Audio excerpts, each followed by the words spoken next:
وما أرسلنا من قبلك إلا رجالا Assalamualaikum. فاسألوا أهل الذكر إن كنتم لا تعلمون. Assalamualaikum warahmatullahi wabarakatuh. Alhamdulillahirabbil alamin wa bihi nasta'in ala umurid dunya waddin. Wassalatu wassalamu ala asyrafil anbiya'i wal mursalin nabiyina Muhammadin wa ala alihi wa sahbihi ajma'in wa man tabi'ahum bi ihsanin ila yaumiddin amma ba'du. Selamat datang kami ucapkan para pemirsa dan pendengar Surau TV dimanapun Anda berada. Alhamdulillahirabbil alamin atas nikmat dan karunia yang Allah berikan kepada kita semua. Akhirnya kita bisa bertemu kembali, kita bisa saling bersapa kembali. Tentunya di dalam program kesayangan kita yaitu Tanyakan pada Ahlinya. Yang mana program ini diproduksi oleh Muslim Project X sekaligus bekerja sama dengan Surau TV dan channel Ar-Rahman Kuala Lumpur. Adapun berkaitan dengan tema yang akan kita bawakan pada kesempatan malam hari ini berjudul Solusi Bisnis dan Keluarga Bahagia, yang insya Allah akan dibawakan langsung oleh guru kita Al-Mukarram Al-Ustadz Syekh Dr. Muhammad Arifin Badri MA Hafizahullahu Ta'ala, yang mana Alhamdulillah saat ini kita telah terhubung dengan beliau secara online. Alangkah baiknya kita sapa beliau terlebih dahulu. Assalamualaikum warahmatullahi wabarakatuh Ustadz. Waalaikumsalam warahmatullahi wabarakatuh. Ahlan marhaban bikum. Ahlan wa sahlan Ustaz. Masya Ustaz, ya. Allah, wajah antum semakin Allah. bersinar aja nih Ustaz, kelihatannya Ustaz. Ya, karena kena lampu itu. Oh, kena Kalau lampu. gelap, ya kalau mati listrik jadi gelap. Namun menurut saya karena air wudhu Ustaz, sepertinya Ustaz. Ya, Insya Allah. itu perasaan saja itu. Perasaan saya. Bagaimana kabar antum Ustaz? Baik, hayakumullah. Ahlan marhaban bikum. Alhamdulillah bi khair ya Ustaz ya, dalam keadaan sehat walafiat Ustaz. Alhamdulillah. Hayakumullah. Lalu Alhamdulillah. bagaimana Ustadz, kira-kira apakah siap untuk menjawab pertanyaan dari para hadirin pada kesempatan malam hari ini Ustadz? Bismillah azza wa jalla. Bismillah Ustadz. Yassarallahu umurana, semoga Allah memberikan kemudahan Ustadz. Barakallahu fikum Ustadz. Nanti barak. Baik para pemirsa dan pendengar Surau TV dimanapun Anda berada, Alhamdulillah Ustadz dalam keadaan sehat walafiat sekaligus siap untuk menjawab seluruh pertanyaan dari para pemirsa sekalian. Oleh karena itu manfaatkanlah sewaktu 1 jam kita ke depan dan jangan disia-siakan. Dan kami informasikan kepada Anda, bagi Anda yang ingin bertanya secara langsung ke Ustadz berkaitan dengan tema, Anda dapat menghubungi kami di nomor 0856 9378 6050 atau Anda dapat mendrop pertanyaan Anda di website resmi kami yaitu di www.tj.muslimproject.xyz/tanya. Baik, seperti biasa sebelum kita memasuki sesi tanya jawab, alangkah baiknya kita buka acara ini dengan mendengarkan utayan nasihat dari guru kita Al-Ustadz Al-Mukarram Syekh Dr. Muhammad Arifin Badri MA Hafizahullahu Ta'ala. Kepada beliau dipersilahkan. Tafadhol Ustadz. Baik. Bismillahirrahmanirrahim. Alhamdulillah wassalatu wassalamu ala Rasulillah wa ala alihi wa ashabihi wa man wala ma ba'du. Kaum muslimin dan muslimah dimanapun Anda berada. Ada satu fenomena yang seringkali berlalu begitu saja dalam hidup kita. Kita dalam mengarungi berbagai macam dinamika kehidupan seringkali berada dalam kondisi galau, was-was, khawatir, atau bersedih. Kondisi yang negatif ini, kondisi psikologi, suasana hati yang buruk ini seringkali berlarut-larut, tidak kunjung sirna. Banyak momentum yang menjadikan kita kembali dalam suasana yang negatif tersebut. Mungkin Anda bertanya, adakah cara yang efektif, instan, dan mudah, murah, tanpa harus membayar, yang dapat menjadikan suasana hati kita kembali damai, bahagia, tentram, dan optimis? Maka jawabannya ada. Apa itu? Ingatlah Rabbmu yang menciptakan. Kalau Anda khawatir akan rezeki, maka percayalah, sebelum Anda terlahir ke dunia ini, di saat Anda belum bisa berbuat apa-apa, Allah telah menyiapkan rezeki untuk Anda. Akankah setelah Allah ciptakan Anda ke dunia ini dengan dibekali penglihatan, pendengaran, tangan, pikiran, Anda khawatir akan rezeki Anda? Innallaha huwa razzaq. Ingatlah bahwa Allah lah yang memberi rezeki. Wa ma min dabbatin fil ardi illa 'ala Allah rizquha. Tidak ada satu makhluk yang bergerak di muka bumi ini kecuali Allah yang menjamin rezekinya. Kalau Anda takut atau hanyut dalam duka karena masa lalu, terkenang berbagai kejadian negatif yang menyakitkan, menyusahkan Anda, maka ketahuilah di masa lalu juga terlalu banyak pengalaman positif, kebahagiaan, sukses yang hari ini pun layak untuk Anda ingat sehingga Anda bisa berbahagia dengan berbekalkan memori-memori positif dalam hidup Anda di masa lalu. Kalau Anda takut akan hari esok yang penuh dengan misteri, dengan analisa negatif yang Anda baca atau Anda dengar, maka percayalah Allah Subhanahu wa taala yang menghantarkan Anda hingga hari ini, menjamin rezeki Anda, menjamin urusan Anda hingga Anda hidup di hari ini. Dia pula lah yang akan menjamin, mempersiapkan rezeki Anda untuk hari esok. Sehingga setiap muslim yang senantiasa ingat Allah dan senantiasa bersandar kepada Allah, hidupnya akan senantiasa bahagia. Masa lalu yang buruk seburuk apapun tidak bisa membelenggu kakinya hari ini. Tidak bisa membelenggu hatinya hari ini. Masa depan sesuram apapun tidak menjadikan dia terjebak dalam rasa khawatir atau ketakutan. Hanya ada satu yang menjadikan seorang mukmin takut, khawatir, galau, ialah memikirkan ridha Allah Subhanahu wa taala, murka Allah Subhanahu wa taala. Karena bila Allah telah murka, tidak ada yang kuasa membentengi Anda, melindungi Anda dari murka Allah Subhanahu wa taala. Namun bila Allah telah ridha kepada Anda, melindungi Anda, maka tidak ada satu kekuatan pun yang dapat membinasakan atau mencelakakan Anda. Wa may yatawakkal 'alallahi fa huwa hasbuh. Siapapun yang telah bersandar kepada Allah, menyerahkan urusannya kepada Allah, maka cukuplah Allah yang akan menyelesaikan semua urusannya. Karena itu orang yang beriman senantiasa mengingat Allah, memakmurkan jiwanya, hatinya dengan Allah Subhanahu wa taala, senantiasa menjadikan Allah sebagai yang pertama dia ingat dan yang terakhir yang dia ingat. Dia akan senantiasa damai, tentram. Ala bidzikrillahi tatmainnul qulub. Bukankah dengan senantiasa mengingat Allah, jiwa kita itu akan tenang dan damai?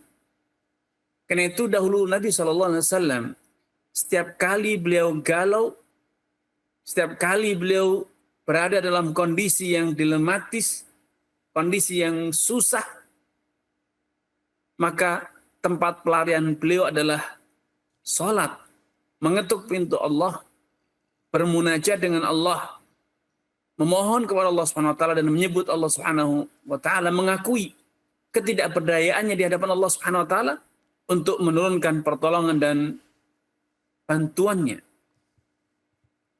Karena hanya dengan pertolongan dan bantuan Allah Subhanahu wa taala segala urusan itu akan menjadi mudah.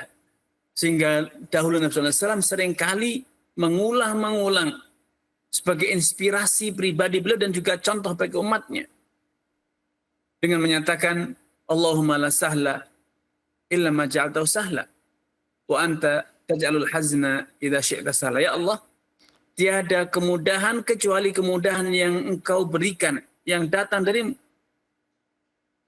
Dan sebaliknya, hanya Engkaulah yang kuasa menghilangkan kesusahan dan menggantikannya dengan kemudahan. Hendaknya keimanan ini menjadi obor, menjadi pondasi dalam hidup kita, dan menjadi value, menjadi nilai spirit dalam hidup kita agar kita senantiasa bahagia seberat apapun cobaan yang menimpa kita. Sesusah apapun kita akan tetap optimis. Dahulu Nabi Musa alaihissalam tatkala telah terhimpit, telah terjepit, dikejar oleh Fir'aun dan bala tentaranya dengan persenjataannya yang lengkap. Nabi Musa dan Bani Israel terjebak di pantai Laut Merah. Tidak ada lagi tempat berlari. Kala itu Bani Israel pesimis dan mengatakan innal mudrakun, kita pasti tertangkap. Namun Nabi Musa karena senantiasa bersandar dan menyerahkan urusannya kepada Allah, beliau dengan tenang mengatakan kalla inna ma'iya rabbi sayahdin. Tidak mungkin kita tertangkap karena Rabbku yaitu Allah Azza wa Jalla senantiasa membersamaiku dan Allah pasti memberi petunjuk. Dan subhanallah, di saat yang paling nadir, di saat yang paling genting semacam ini, datanglah perintah nadrib bi'asakal haja al-bahr. Wahai Musa, pukulkan tongkatmu ke lautan. Fanfalaqa fakana kullu firqin kattawdil azim. Maka lautan itu terbelah menjadi dua. Setiap belahan itu bagaikan gunung yang menjulang tinggi. Sehingga Nabi Musa pun mendapatkan solusi dari cara dan tempat yang tidak terduga-duga, subhanallah. Karena itu kaum muslimin dan muslimah dimanapun Anda berada, bila hari ini Anda merasa terjepit, terhimpit, maka ingatlah Nabi Musa yang mengatakan inna ma'iya rabbi. Jatinya aku senantiasa dibersama oleh Rabbku. Karena itu sepatutnya hari ini Anda juga berkata inna ma'iya rabbi. Allah pun membersamai aku. Sebagaimana Allah membersamai orang-orang saleh sebelumku, Nabi Musa dan yang lainnya. Karena itu pastikan bahwa Anda senantiasa bersama Allah. Anda senantiasa mendekatkan diri Anda kepada Allah. Sehingga Allah pun akan memenuhi janjinya, yaitu senantiasa menolong. Allah ya tawalla salihin. Allah akan menolong, mengurus semua urusan orang yang saleh. Wallahu ta'ala a'lam. Masya Allah, kami ucapkan syukron kepada Al-Ustadz Al-Mukarram Dr. Muhammad Arifin Badri MA Hafizahullah Ta'ala atas nasihat pembuka yang telah diberikan. Semoga nasihat yang telah dipaparkan dapat menjadi bermanfaat bagi diri kita maupun bagi orang lain. Baik Ustadz, kita menuju ke pertanyaan yang sudah masuk di dalam website kita Ustadz. Yaitu pertanyaan dari saudara Arga Yusuf di Bogor. Bismillahirrahmanirrahim. Assalamualaikum warahmatullahi wabarakatuh. Izin bertanya Ustadz, saya 3 bersaudara. Kakak saya perempuan berusia 33 tahun dan belum menikah. Dan adik saya laki-laki berusia 26 tahun dan belum menikah. Kami bertiga lahir dari satu ayah dan satu ibu biologis. Namun di luar pernikahan Ustadz. Nah, pertanyaannya adalah, apakah saya berhak menjadi wali nikah kakak saya karena kebetulan kakak saya akan melaksanakan sebuah pernikahan? Terus pertanyaan kedua, siapa yang paling berhak menjadi wali nikah kakak saya? Mohon penjelasannya Ustadz. Syukron jazakumullah khairan. Baik, barakallahu fiik wa athammakumullah. Semoga Allah SWT menambahkan taufik kepada Anda, keluarga dan juga seluruh pemirsa dimanapun Anda berada. Bila memang status hubungan orang tua Anda, mereka menjalin hubungan tidak formal ya, tidak resmi secara syariat, alias Anda terlahir dan saudara-saudara Anda itu terlahir di luar ikatan pernikahan yang formal. Maka Rasulullah SAW dengan tegas telah menyatakan bahwa hubungan yang di luar pernikahan itu tidak bisa menghasilkan ikatan nasab. Al-waladu lil firash, karena anak itu hanya dinasabkan kepada al-firash, suami yang sah ya. Karena itu dalam kondisi macam ini saya sarankan Anda datang ke KUA setempat, berkonsultasi dan menyampaikan kondisi keluarga Anda secara terbuka, dan nanti insya Allah KUA akan memberikan solusi yang sesuai dengan syariat dan sesuai dengan aturan yang berlaku di negara kita. Ya, insya Allah itu semuanya akan terjawab, semuanya akan terselesaikan dengan sah, dengan benar secara syariat dan juga secara hukum yang berlaku di Indonesia. Karena alhamdulillah peraturan pernikahan di negara kita atau yang disebut dengan undang-undang pernikahan dan juga SOP standar operasional di KUA itu sesuai dengan apa yang digariskan oleh para ulama ahli fikih, terutama dalam mazhab Syafi'i. Sehingga saya sarankan Anda untuk datang KUA, minta arahan, dan kemudian ikutilah arahan-arahan KUA tersebut secara penuh agar pernikahan saudari Anda nanti sesuai dengan tuntunan syariat Allah Ta'ala alam.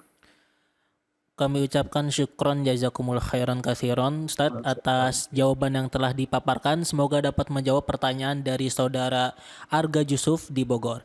Baik, kita beranjak ke pertanyaan berikutnya Ustaz. Ya. Yaitu dari saudara Aprianto di Kota Depok. Bismillahirrahmanirrahim. Assalamualaikum warahmatullahi wabarakatuh. Semoga Ustadz dan keluarga selalu dalam perlindungan Allah Subhanahu wa Ta'ala. Amin. Izin bertanya Ustadz, bagaimana hukum meminjam emas logam mulia di mana setelah sepakat antara pemilik dan peminjam, karena peminjam perlunya uang tunai. Peminjam meminta pemiliknya menjualkan emas tersebut dan memberikan uangnya kepada peminjam sesuai harga jualnya. Dan apakah boleh mengembalikannya dengan cara dicicil, seperti contoh pinjam 1 keping emas logam mulia, 1 keping 100 gram logam mulia, dicicil dengan 5 gram logam mulia. Mohon pencerahannya Ustaz. Jazakumullah khairan katsiran. Baik, barakallahu fiik wa tabaarakallah. Semoga Allah SWT menambahkan taufik kepada Anda, keluarga, dan juga seluruh pemirsa dimanapun dan berada. Secara prinsip, apa yang dijabarkan dalam pertanyaan tadi itu boleh. Ya, A meminjamkan emas 1 on atau 100 gram kepada si B, dan kemudian A menjualkan emas tersebut di toko emas karena memang emas itu atas nama dirinya ya, dokumennya atas nama si A. Maka si A menjualkan ke toko emas dan kemudian mendapatkan nilai jual, dan kemudian uangnya itu diberikan kepada si B. Dan pada masanya nanti si B mengembalikan emas dengan cara dicicil per 5 gram misalnya sampai genap 100 gram. Maka praktek semacam ini boleh, karena ini akad utang piutang, bukan akad jual beli. Sehingga pembayarannya dicicil, itu insya Allah tidak masalah, asal pengembaliannya itu sama-sama dengan emas ya. Wallahu ta'ala a'lam. Kami ucapkan syukron jazakumullah khairan katsiran Ustadz atas jawaban yang telah dipaparkan. Semoga dapat menjawab pertanyaan dari saudara Aprianto di Depok. Baik, kita beranjak ke pertanyaan berikutnya Ustadz. Yaitu dari saudara Fadil Fasyah di Yogyakarta. Bismillahirrahmanirrahim. Izin bertanya Ustadz, apakah kita diperbolehkan untuk membeli motor bekas yang mana pemilik pertama membelinya dengan cara kredit konvensional? Dan bagaimana jika pemilik pertama membeli motornya dengan cara inden, di mana barang tersebut belum ada, lalu kita harus memberikan DP terlebih dahulu? Mohon penjelasannya Ustaz. Syukron jazakumullah khairan katsiran. Tafadhol Ustaz. Baik, barakallahu fiik wa tabaarakallah. Semoga Allah SWT menambahkan taufik kepada Anda, keluarga, dan juga seluruh pemirsa dimanapun Anda berada. Proses kepemilikan motor dari tangan pertama atau oleh tangan pertama dari dealer yang inden dan kemudian juga cicilan di lembaga konvensional yang ada bunganya, itu bukan urusan Anda. Itu adalah urusan dan tanggung jawab pembeli pertama atau pemilik pertama. Sehingga ketika Anda membeli barang itu dari si A sebagai pemilik pertama dengan pembayaran tunai misalnya, maka yang menjadi objek dan tinjauan hukum itu adalah akad antara Anda dengan pemilik pertama tersebut atau si A. Bagaimana Anda membelinya? Apakah Anda membelinya dengan cara-cara yang benar? Kalaupun pembayarannya dicicil, apakah ada bunganya atau tidak ya? Adapun masalah si A dulu membelinya dengan cara dicicil dengan akad ribawi, maka itu tanggung jawab si A, bukan tanggung jawab Anda dan juga bukan urusan Anda. Sehingga si A walaupun berdosa karena dia membelinya dengan cara-cara riba, tapi setelah lunas tetap kendaraan itu menjadi milik si A. Sehingga si A legal secara aturan syariat untuk menjualnya kepada Anda dengan skema akad yang syar'i, jual beli putus dan pembayaran tunai, ataupun dengan dicicil namun tanpa ada denda keterlambatan. Wallahu ta'ala a'lam. Baik, kami ucapkan syukron jazakumullah khairan katsira Ustadz atas jawaban yang telah dipaparkan. Semoga dapat menjawab pertanyaan dari saudara Fadil Fasyah di Jogja. Baik, kami ingatkan kembali kepada Anda para pemirsa dan pendengar Surau TV dimanapun Anda berada. Bagi Anda yang ingin bertanya secara langsung kepada Ustadz berkaitan dengan tema tentunya, Anda dapat menghubungi kami di nomor 0856 9378 6050. Baik Ustadz, kita beranjak ke pertanyaan berikutnya Ustadz yang ada di website, yaitu dari saudara Taufik Kurniawan di Kota Bandung.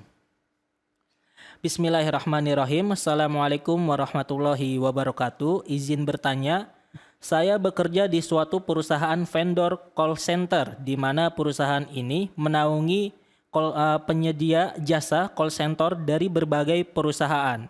Dan kebetulan saya bekerja di divisi yang mengurusi call center perbankan, asuransi, dan finance atau leasing. Yang ingin saya tanyakan Ustadz, apakah gaji yang saya terima termasuk tidak berkah karena mengurusi divisi yang berhubungan dengan riba? Dan bagaimana status gaji rekan saya yang berada di divisi lain yang mengurus-ngurus permasalahan yang lainnya Ustadz? Mohon penjelasannya. Baik. Barakallahu fiik wa tabakumullah. Semoga Allah Subhanahu wa taala menambahkan taufik kepada Anda, keluarga dan juga seluruh pemirsa dan penyimak dimanapun Anda berada. Salah satu prinsip besar dalam Islam yang ini berlaku dalam setiap sendi kehidupan dan aktivitas kita. Allah Subhanahu wa taala berfirman, "Wa ta'awanu 'alal birri wat taqwa wa la ta'awanu 'alal itsmi wal 'udwan." Hendaknya kalian tolong-menolong dalam perbuatan kebajikan dan ketakwaan, dan jangan bertolong-menolong dalam perbuatan dosa dan segala bentuk praktek melampaui batas. Nah, dalam hal riba secara khusus, Rasulullah SAW bersabda, "Anallahu riba, akilahu wa mukilahu wa katibahu wa syahidaihi wa qalahu fil ithmi sawa." Allah melaknat riba, yang memungutnya dan yang membayarnya. Kemudian Nabi SAW dan juru tulisnya serta dua orang saksinya. Kemudian Nabi bersabda, mereka itu semua dosanya sama. Dan para pensyarah hadis menjelaskan, disebutkannya dua orang tadi, kelompok juru tulis, kalau sekarang mestinya notarisnya misalnya, ataupun dua orang saksinya, itu sebagai contoh bahwa siapapun yang terlibat dalam praktek riba sebagai juru saksi, perantara, broker, atau apapun, berarti dia turut menanggung dosanya, turut mendapatkan laknat tersebut. Karena itu saya sarankan Anda meminta untuk pindah divisi yang melayani usaha-usaha yang halal, yang tidak ada kaitannya dengan riba. Dan juga tidak ada kaitannya dengan produk-produk ataupun jasa yang haram. Ya. Adapun masalah apakah keberkahan dan tidak, itu adalah urusan Allah Subhanahu wa taala. Namun yang jelas job atau pekerjaan yang Anda jalan ini pekerjaan yang tidak sesuai dengan tuntunan syariat, karena berarti Anda support, ya, memberikan support, dukungan terhadap berbagai macam bentuk atau praktek riba. Wallahu taala a'lam. Baik, kami ucapkan syukron jazakumullah khairan katsiran Ustadz atas jawaban yang telah diberikan. Semoga dapat menjawab pertanyaan dari saudara Taufik Kurniawan di Bandung. Baik, kita beranjak ke pertanyaan berikutnya Ustadz, yaitu dari saudari Rahma di kota Cirebon. Bismillahirrahmanirrahim. Izin bertanya Ustadz, bagaimana hukum penggunaan kosmetik yang mengandung emas? Misal serum yang mengandung nanogold untuk diteteskan ke muka. Apakah akan senilai dengan memakai susuk? Mohon penjelasannya Ustadz. Tafadhol Ustadz. Baik. Barakallahu fiik wa tabakumullah. Semoga Allah SWT menambahkan taufik kepada Anda, keluarga, dan juga seluruh pemirsa dimanapun Anda berada. Menggunakan susuk yang biasanya kadang terbuat dari emas, tembaga, atau yang sejenis, itu biasanya diiringi dengan praktek magic, ya, perdukunan, untuk berbagai macam kepentingan, kecantikan, dan lain sebagainya. Dan itu tentu haram hukumnya. Man atakahinan aw arrafan lam tuqbal lahu salatun arba'ina yawman. Barang siapa yang mendatangi dukun atau tukang ramal, sekedar mendatangi saja, belum bertanya, belum praktek, salatnya selama 40 hari tidak diterima. Adapun kalau kemudian mempercayai saran atau permintaan dukun tukang ramal, justru dampaknya terlebih besar.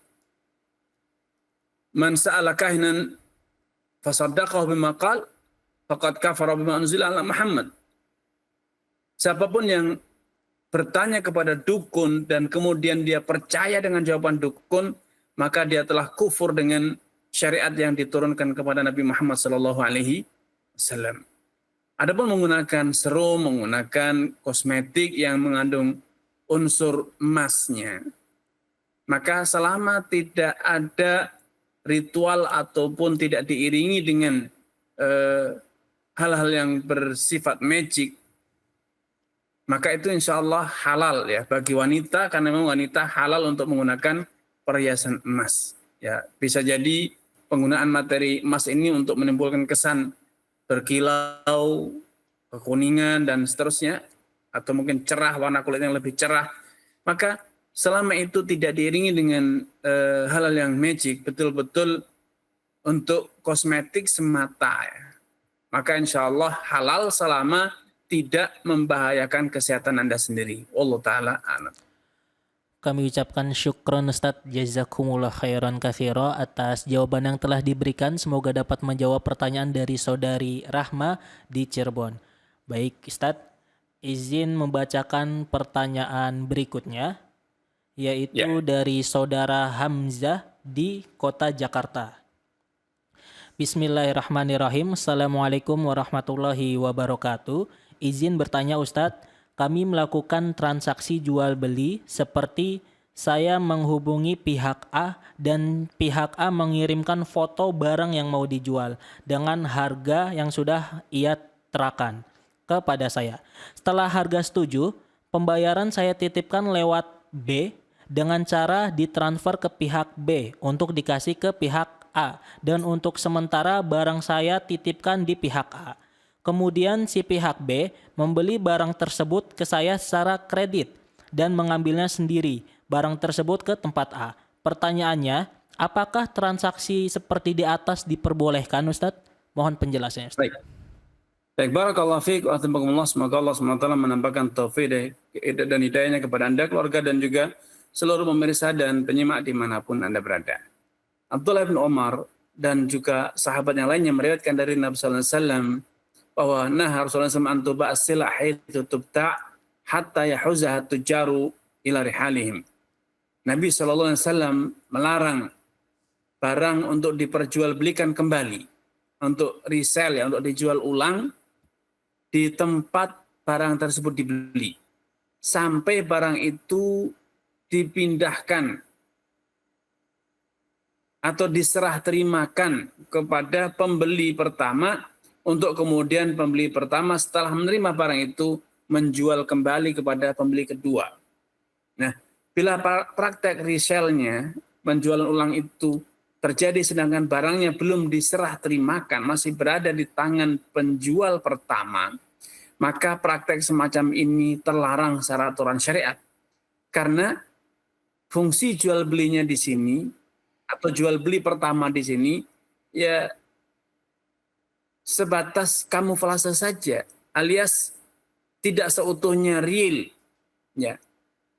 Sehingga akhirnya karena jual belinya tidak seutuhnya real, diferensiasi perbedaannya dengan praktek nalangi, dana talangan, ya, atau hutang piutang, ini sangat samar. Apa bedanya? Mari kita pikirkan bersama. Ketika si A mengutangi si B yang membeli 1 unit kendaraan bermotor roda 2 di tempatnya C. Ya, harga pokoknya adalah 25 juta, ditalangilah pembayaran si B sebesar 25 juta dan langsung dibayarkan kepada si C. Kemudian si A minta bunga. Ya. Nah, si B tadi membeli 1 unit kendaraan bermotor dari si C.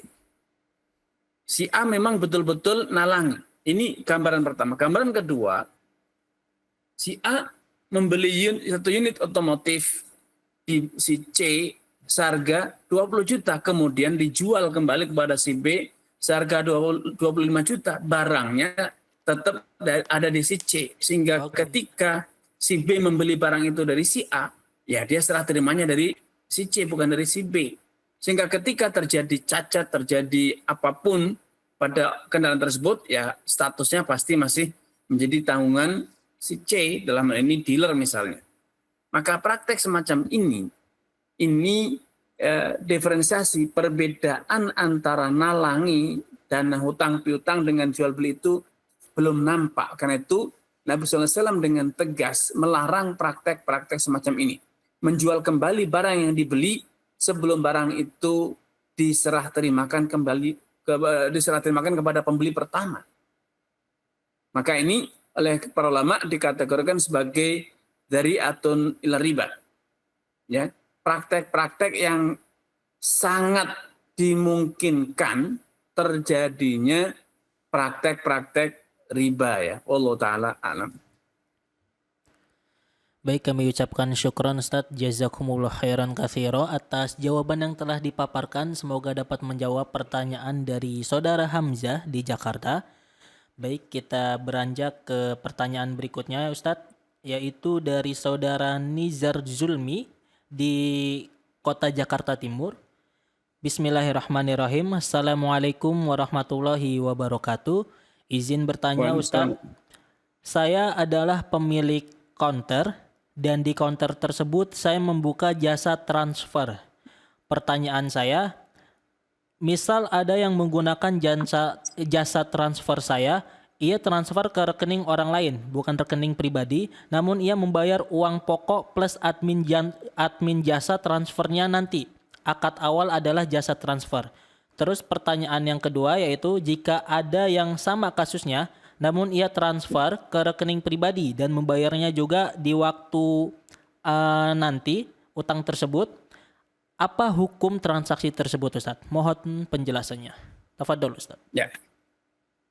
Barakallahu fiik wa hafizakumullah. Semoga Allah SWT menambahkan taufik kepada Anda, keluarga, dan juga seluruh pemirsa dimanapun Anda berada. Kalau jasa transfer untuk PPOB atau yang lain, dan pihak yang customer dalam hal ini ya, yang minta untuk ditransferkan itu ternyata tidak membayar tunai, tidak membayar langsung kepada pemberi layanan, pemberi jasa, maka ini terjadi praktek riba. Karena sejatinya Anda sebagai penyedia layanan ini nalangi, ngutangi 1 juta rupiah kepada si pelanggan, dan nanti pada waktunya si pelanggan akan membayar dengan lebih, walaupun dalam ini dinamai sebagai jasa ya. Namun prakteknya Anda telah menalangi ya, menghutangi. Karena itu kalau praktek-praktek semacam ini jasa transfer, persyaratkan kepada customer Anda untuk melakukan pembayaran langsung di tempat.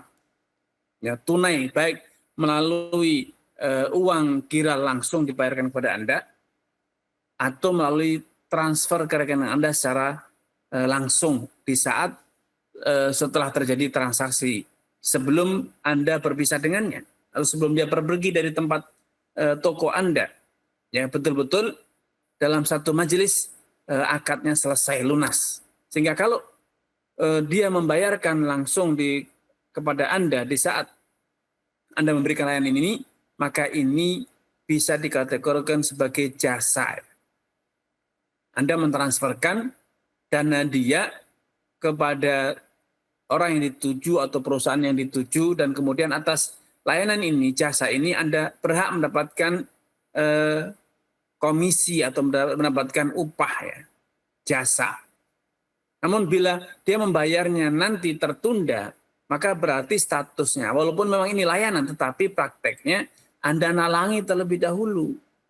Anda nalangi terlebih dahulu, sehingga ketika Anda statusnya nalangi dulu kemudian minta upah, ini bisa dikategorikan sebagai bentuk riba, ya, praktek riba. Wallahu taala alam. Baik, kami ucapkan syukron jazakumullah khairan Ustadz atas jawaban yang telah dipaparkan. Semoga dapat menjawab pertanyaan dari saudara Nizar Julmi di Jakarta Timur. Baik Ustadz, izin membaca pertanyaan berikutnya, yaitu dari saudari Yuli di Surabaya. Bismillahirrahmanirrahim. Assalamualaikum warahmatullahi wabarakatuh. Izin bertanya Ustadz, bila kita membeli antam kepada penjual di luar kota lewat transfer langsung kepada pemilik barang tersebut, tapi kita sudah sampaikan kepada orang ketiga bila beliau yang mewakili kita sebagai pembeli, apakah transaksi tersebut halal? Mohon penjelasannya Ustadz.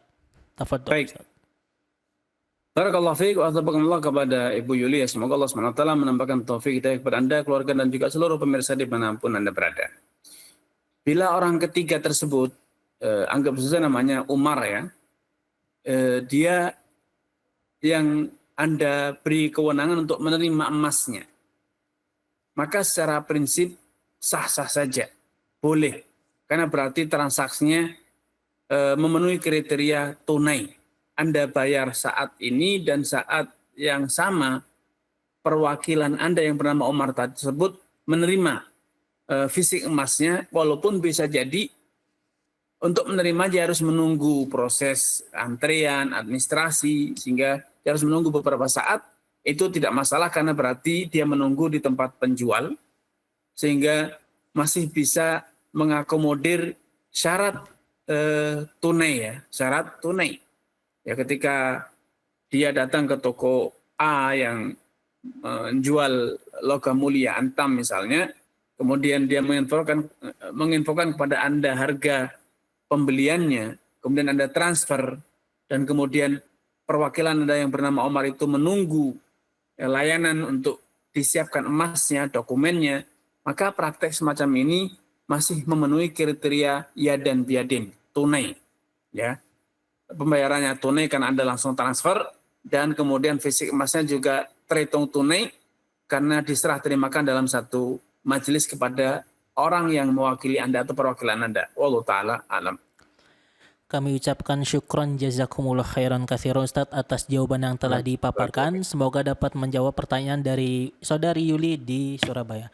Baik Ustadz, kita sudah terhubung ke penelpon pertama kita Ustadz, yaitu dari Umu Yodi di Pekanbaru. Mari kita sapa terlebih dahulu. Assalamualaikum Surau TV. Waalaikumsalam warahmatullahi wabarakatuh. Baik, silakan Ibu, satu pertanyaannya untuk Ustadz. Iya, Assalamualaikum Ustadz. Waalaikumsalam warahmatullahi wabarakatuh. Silakan Ibu. Iya, izin melanjutkan pertanyaan. Begini Ustadz, Ana sedang dalam masa idah. 2 bulan yang lalu suami Ana meninggal. Ana tidak punya anak laki-laki yang bisa Ana jadikan mahram. Dan Ana harus memenuhi kebutuhan hidup Ana.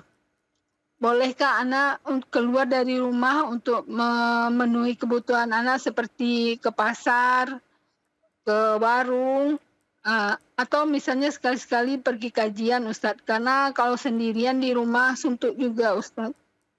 Baik. Udah Ustadz, itu aja. Syukron, jazakillah khairan.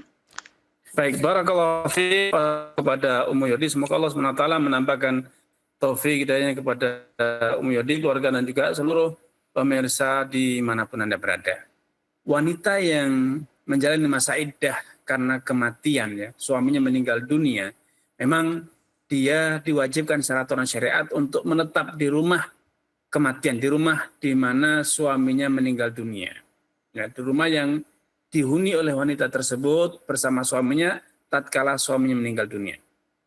Dan ini berlangsung selama 4 bulan 10 hari.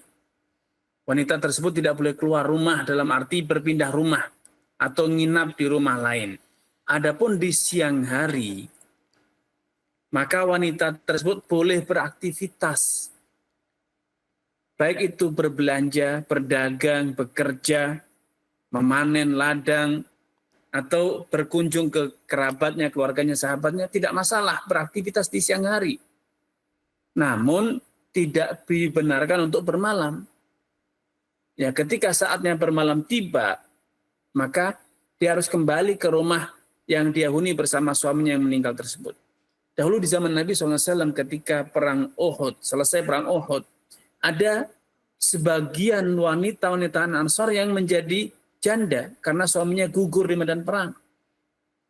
Nah, karena mereka berdekatan rumahnya, mereka minta izin kepada Nabi SAW untuk bermalam di satu rumah ya. Sekian wanita bareng-bareng bermalam dalam satu rumah. Dengan alasan kesepian. Kalau harus semalam suntuk setiap hari selama 4 bulan 10 hari. Tidur sendirian, tidak ada yang menemani, tidak ada yang diajak berbicara. Mereka pun boring dan kesepian. Nastauhish katanya. Kesepian ya. Apakah boleh mereka bermalam bergabung dalam satu rumah? Kata Nabi, tidak. Tahaddathi ma badalakun. Silahkan kalian ngobrol, berbincang-bincang, kumpul semau kalian di siang hari. Kalau malam telah tiba, hendaknya kalian semuanya segera kembali ke rumah masing-masing. Jadi wanita yang menjalani iddah itu bukan berarti harus dipenjara 4 bulan 10 hari, tidak boleh keluar sama sekali dari rumah, tidak. Larangannya adalah bermalam. Sehingga kalau di siang hari ada kerabatnya yang sakit, ada kerabatnya yang butuh bantuan, atau memang dia perlu untuk bekerja, berdagang, bercocok tanam, atau berbelanja, maka boleh keluar di siang hari. Namun di sore hari, ya, ketika malam telah tiba, dia harus segera kembali ke rumahnya untuk bermalam di rumah yang dia huni bersama suami sebelum meninggal dunia. Wallahu ta'ala a'lam. Baik, kami ucapkan syukron Ustadz jazakumullah khairan katsira atas jawaban yang telah dipaparkan. Semoga dapat menjawab pertanyaan dari Umu Yodi di Pekanbaru. Baik Ustadz, kita beranjak ke pertanyaan berikutnya Ustadz yang datang dari hamba Allah di Jakarta. Bismillahirrahmanirrahim. Assalamualaikum warahmatullahi wabarakatuh. Ustadz, izin bertanya, bagaimana hukum seorang istri yang tidak berkenan mempunyai anak lagi karena merasakan capek atau sakit ketika hamil? Sedangkan suami sangat ingin punya banyak anak. Lalu pertanyaan yang kedua Ustadz, bagaimana cara membersihkan harta riba apabila ada dana masuk misal 7.000 atau 300 rupiah dikarenakan metode penggajian menggunakan bank konvensional. Jadi ada kesempatan untuk mendapatkan manfaat bunga. Mohon penjelasannya Ustadz. Tafadhol. Baik. Barakallahu fiik wa atsamakumullah. Semoga Allah Subhanahu wa taala menambahkan taufik dari kepada Anda, keluarga dan juga seluruh pemirsa dimanapun Anda berada. Saya mulai dari pertanyaan yang kedua ya, bahwa apapun historinya, alasannya, selama itu adalah dana riba, bunga ya, maka itu tidak boleh Anda manfaatkan. Kalau memang tidak bisa dihindari karena memang sistem penggajian di perusahaan Anda atau instansi Anda mengharuskan menggunakan bank konvensional yang pasti ada bunganya, maka Anda harus segera ambil bunga tersebut walaupun tidak harus setiap kali masuk ya. Kalau memang itu bisa dilakukan maka itu bagus. Namun kalau itu merepotkan, Anda bisa akumulasi. Kalau Anda sudah tahu bahwa per bulannya itu misalnya Rp10.000 berarti dalam 3 bulan akan terakumulasi menjadi Rp30.000, maka ya Anda kalikan saja. 3 bulan yang lalu Anda keluarkan hari ini misalnya. Kalau itu menyusahkan untuk dikeluarkan setiap saat ya. Walaupun tentu insya Allah kalau dikeluarkan setiap saat itu tentu lebih utama, karena kalau tidak dilakukan sekaligus setiap kali ada bunga riba, bisa jadi Anda lupa, bisa jadi Anda salah hitung ya, sehingga ada dimungkinkan sebagian dari dana tersebut tidak terakses, tidak tersalurkan, tidak Anda lepaskan ya, dan bisa jadi Anda gunakan. Maka ini dosa tentunya. Untuk pertanyaan yang pertama tolong diingatkan tadi. Pertanyaan pertama berkaitan dengan hukum seorang istri yang tidak berkenan memiliki anak, Ustadz. Ya, baik. Memang ini sering terjadi ya. Sering terjadi karena banyak faktor. Yang pertama, jarak antara anak pertama, kedua, ketiga itu terlalu dekat ya. Sehingga istri harus bekerja rumah, masak, mencuci, membersihkan rumah, mengurus anak, masih melayani suami. Tentu ya sangat dimaklumi kalau itu kemudian merepotkan. Atau karena sakit, kalau tadi disampaikan ya, kondisi fisik istri memang tidak prima, sehingga ketika hamil sakit-sakitan, menyusui pun sakit-sakitan, masih harus mengurusi anak pertama atau anak kedua, 1 dan 2 misalnya, tentu ini sangat memberatkan istri. Atau yang kondisi ketiga, faktor ekonomi, sehingga istri harus berjibaku ikut bekerja untuk mencukupi kebutuhan rumah tangga. Di saat dia harus mengurusi anak, dia harus mengurusi suami juga. Apalagi bila ternyata suami tidak hadir, ya, tidak support terhadap pekerjaan istri di rumah, mengurus anak. Bahkan sebaliknya, istri dituntut untuk selalu ready membantu pekerjaan suami. Bila kondisinya semacam ini, maka ini cukup menjadi alasan untuk kemudian mengatur jarak ya, mengatur jarak kelahiran. Itu solusinya. Kenapa? Karena dalam Al-Qur'an Allah Subhanahu wa taala menegaskan wa 'alal mauludi lahu rizquhunna wa kiswatuhunna bil ma'ruf. Ya, nafkah anak termasuk istri yang menyusui itu wajib ditanggung oleh suami atau ayah.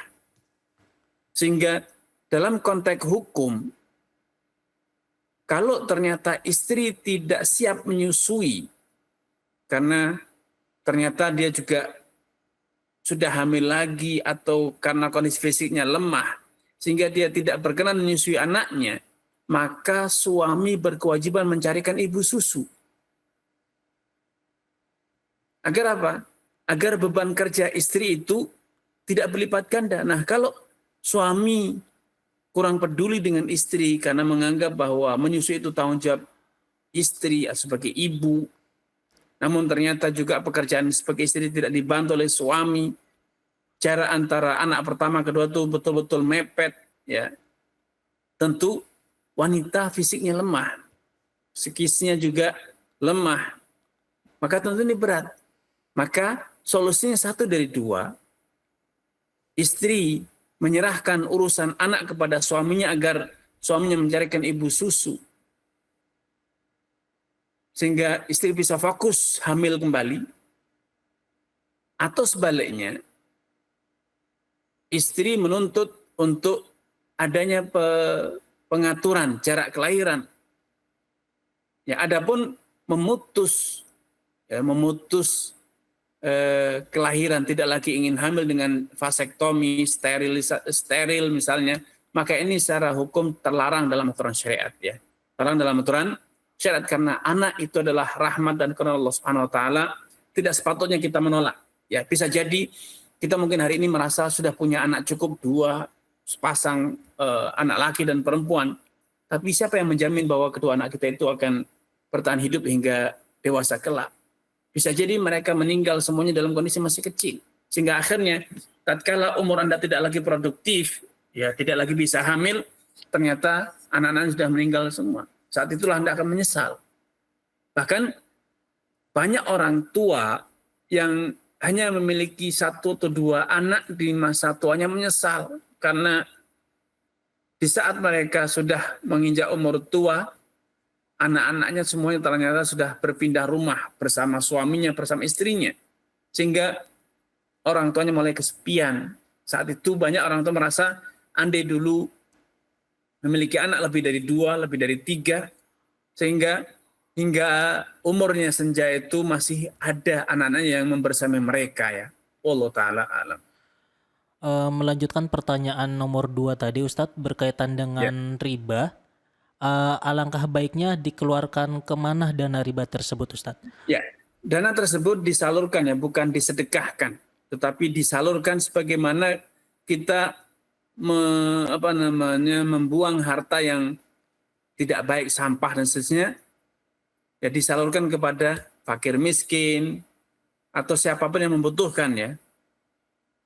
Yang penting tidak dimanfaatkan untuk keperluan dan kepentingan orang yang memiliki dana tersebut.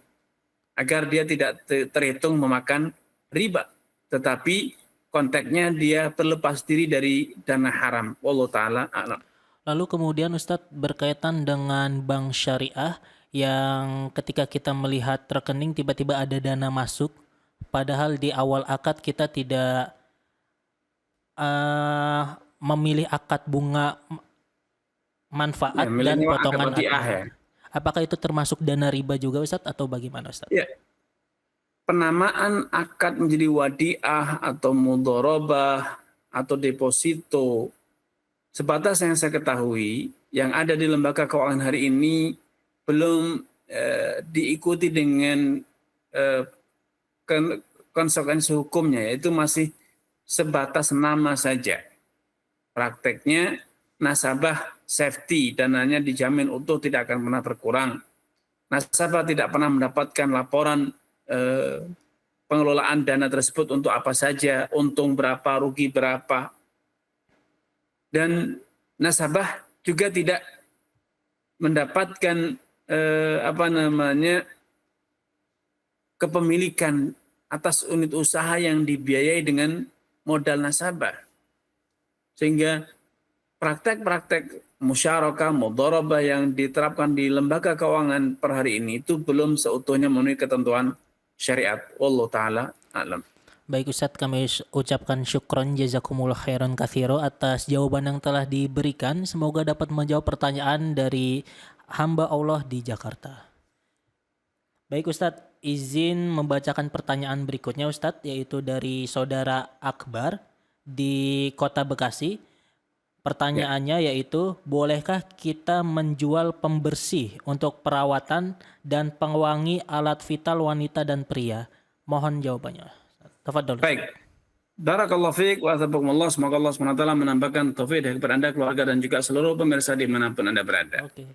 Alat-alat semacam ini tahu banyak bagaikan jual beli sabun, sampo, dan sejenis untuk keperluan kesehatan dan kebersihan kita ya. Maka secara prinsip itu halal selama tidak mengandung bahan-bahan yang haram, najis, yang tentu itu tidak boleh diperjualbelikan ya. Selama itu bahan-bahannya halal dan tidak membahayakan ya, tidak membahayakan kesehatan pengguna, maka insya Allah halal. Wallahu ta'ala alam. Baik Ustadz, kami ucapkan syukron jazakumullah khairan katsiro atas jawaban yang telah dipaparkan. Semoga dapat menjawab pertanyaan dari saudara Akbar di Bekasi. Dan kemungkinan itu merupakan pertanyaan terakhir kita Ustadz pada kesempatan malam hari ini. Kami ucapkan syukron sekali lagi jazakumullah khairan katsiro atas jawaban yang telah dipaparkan, penjelasan yang telah disampaikan. Semoga ilmu yang telah Ustadz berikan kepada kita semua dapat bermanfaat bagi diri kita maupun orang lain dan dapat menjadi amal jariah untuk Ustadz dan beserta keluarga Ustadz. Barakallahu fiikum. Amin. Baik para pemirsa dan pendengar Surau TV dimanapun Anda berada, alhamdulillah 1 jam telah kita lalui bersama. Betapa banyak ilmu yang telah kita peroleh pada kesempatan malam hari ini. Semoga ilmu yang telah kita dapatkan dapat menjadi manfaat bagi diri kita maupun orang lain. Baik, kita tutup ke pertemuan kita pada malam hari ini dengan membaca doa kafaratul majlis. Subhanakallahumma wa bihamdika asyhadu alla ilaha illa anta astaghfiruka wa atubu ilaik. Burung pelikan bulung cendrawasih. Cukup sekian dan terima kasih. Wassalamualaikum warahmatullahi wabarakatuh.